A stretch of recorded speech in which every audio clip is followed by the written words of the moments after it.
সাধারণের জন্য বন্ধ অ্যাক্রোপলিস মল। মল কর্তৃপক্ষের সঙ্গে দমকল আধিকারিকদের বৈঠকের পর মল বন্ধ রাখার সিদ্ধান্ত। মল কর্তৃপক্ষের কাছে চাওয়া হয়েছে সিসিটিভি ফুটেজ।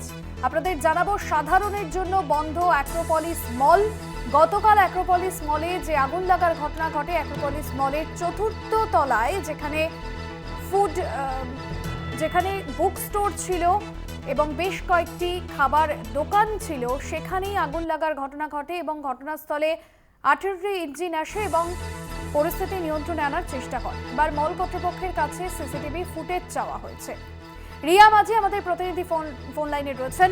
রিয়া, মল কর্তৃপক্ষের সঙ্গে দমকল আধিকারিকদের বৈঠক হয়েছে এবং বৈঠকের পর ঠিক কি সিদ্ধান্ত নেওয়া হয়েছে, কি জানা যাচ্ছে? দেখো, তোমাকে জানিয়ে রাখবো যে ইতিমধ্যেই যে সিদ্ধান্ত হয়েছে, আজকে যে মিটিং ছিল যেখানে ফায়ারের উচ্চপদস্থ অধিকর্তারা ছিলেন এবং এই অ্যাক্রোপলিস মলের ভিতরে যেসব ওনাররা রয়েছে, যাদের দোকান রয়েছে, সেখানে সমস্ত ওনারের সঙ্গে কিন্তু আজকে ফায়ার ডিপার্টমেন্টের তাদের এক বৈঠক ছিল এবং সবার ফায়ার সিস্টেম কি রয়েছে কি না রয়েছে সেই বিষয়ে নিয়ে কথা বলা হয়েছে সেই মিটিং এ।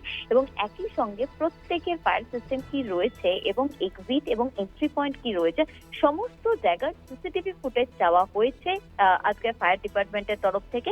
এবং ইতিমধ্যেই যে সিদ্ধান্ত হয়েছে, যেটা জানা যাচ্ছে যে সাধারণের জন্য বন্ধ রাখা হবে অ্যাক্রোপলিস মল বলে এমনটাই কিন্তু জানা যাচ্ছে।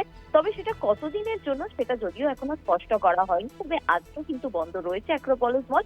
এবং শুধু তাই নয়, এর সঙ্গে অ্যাক্রোপলিস মলের ওপরে দুটি অফিস রয়েছে, একাধিক অফিস রয়েছে, যেখানে নামকরা এসবিএফ সহ রেডিও মির্চি সহ একাধিক অফিস রয়েছে। সেই অফিসগুলো কি করা হবে, কারণ এই মুহূর্তে যেহেতু বিদ্যুৎ বিচ্ছিন্ন রয়েছে সেখানে, সেই কারণের জন্য সেখানে লিফট বা চলমান যে সিঁড়ি সেগুলো কাজ করছে না। সেক্ষেত্রে অফিস কিভাবে চালাবে, অফিস আদেও চালাতে পারবে কিনা, নাকি বন্ধ রাখতে হবে, সেই পুরো বিষয়টা কিন্তু ফায়ারের তরফ থেকে বলা হবে। তবে আপাতত সাধারণের জন্য বন্ধ রাখা হচ্ছে অ্যাক্রোপলিস মল। একদমই, ধন্যবাদ রিয়া।